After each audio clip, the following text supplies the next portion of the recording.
today I want to talk about what happens when the other goalie has the ball and how we should line up and defend it. So usually we're the blue team, and the opposing team is going to be the red team. Usually they're going to play in a 2-3-1, so they're going to have two backs, three mids, and then a striker. And then we play the 3-2-1, so we've got three on our back line, two mids, and a striker, although we're very aggressive with our outside on the back line. So goalie has the ball. How the other team's going to position, right? They like to probably position on the lines. They like their left and right mids to get wide. And then they like their mid kind of up here at the center, and then their striker up top. So how we want to defend is, instead of what I saw in our last game and a couple games, right, is we put a high pressure where we brought everyone up and then we had our sweep. This is actually a little bit more aggressive than I'd like. I think we could say it's a little desperate. Sometimes this works because if the other players don't have good ball skills, which we're all young and most of us don't have the best, then it's easy to steal and take a shot on goal. But that's not how I like to play. So what we're going to do is we're going to drop our two mids back, so our 5 and our 6. So if you're playing the mid position, now you're occupying at the center. It's almost like you're covering the 7. And our sweep, as opposed to being at the half line, is going to drop way back. So this allows us, if there's a deep ball, our 3 and our 5 and 6 are already having a lot of strength in the center of the field. Now, one thing this does do is that we actually just have some weaknesses here on these flats. So we're telling the opponent, hey, you can come and attack us on these flat spots. So let's see how this type of formation works based on player responsibilities. So in our responsibilities, our fullback left is kind of responsible for this side of the field. Our fullback right is responsible for this side of the field. Our strikers are forward. Our sweep is back, and so we're covering very far back. No one beats the sweep, right? That's kind of what we say. And then the 5 and 6 are kind of hanging out here in the middle with one on the left and one on the right, but occupying a lot of the same area. So keep that in mind as we go through this. So when the goalie makes a decision, and let's say they're deciding to build out, and the goalie passes to their 3 or to their right back, the right center back, what we want to do is we want one player, only one player, to put pressure on the ball. And the best player to put pressure on the ball is generally the player that's closest to the ball. So in this case, our left fullback is going to put pressure.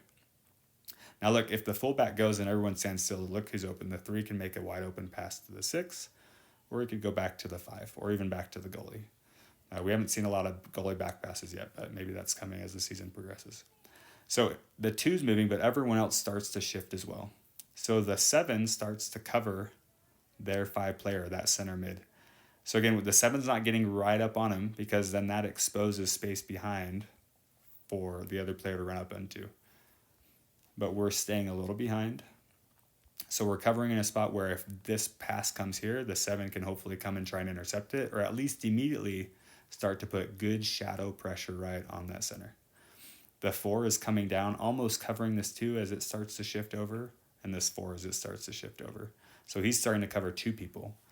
The 5 is starting to cover up to the 6 over here, and the 6 is kind of taking away the striker, while the sweep, our 3, is starting to shift over as well, just to the side of the ball. So look how we're defending now. Now we've got one person putting pressure, and we're starting to cover these other players who could potentially receive a pass on the 5. And let's say the 3 doesn't pass. What if they just start dribbling up? Well, now look, the 5's already in a position to cover, and the 3 can watch the 7. Maybe the 6 comes over, right? It gets a little complicated, which is fine. That's going to happen in a game. But we're in a good position where we're starting to cover every single player on the field, where we can immediately apply pressure no matter where they pass or how they dribble. Because even if this person dribbles, our 2 is just going to follow them all the way up, right? We're just going to hound them all the way up, because our 2 is going to catch up. Okay, so let's go back to the other side now. So if we go back to what we were doing. So again, 2 is covering this side. 4 is over here covering this side. The 7's kind of covering the middle, looking for that back pass.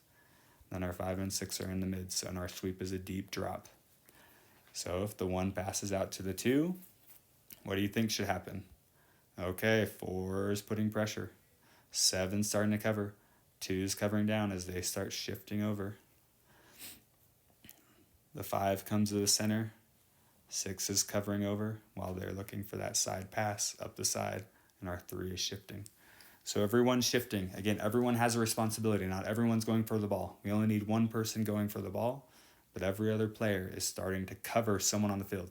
Even if it doesn't look exactly like this on the field, you should be aware of where the other players are and saying, okay, if I'm not pressure, am I covering? And am I following? And then it's just about pernicious. We're just trying to be tenacious and get to the ball. All right, hopefully that makes sense. Let's do one more. So we're going back to our positions of what we kind of expect to see. It might not always look like this, but that's okay. And this time, and then I should say the 1 is actually coming out and covering the space behind the sweep.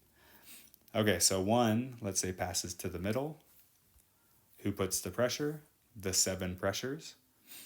The 2 and 4 start to cover. So in this case, the 7's trying to put pressure, and then 4 is coming over to just looking for this dangerous area, but also watching to how the 3 and the 2 react, whether they go wide or up, starting to pay attention.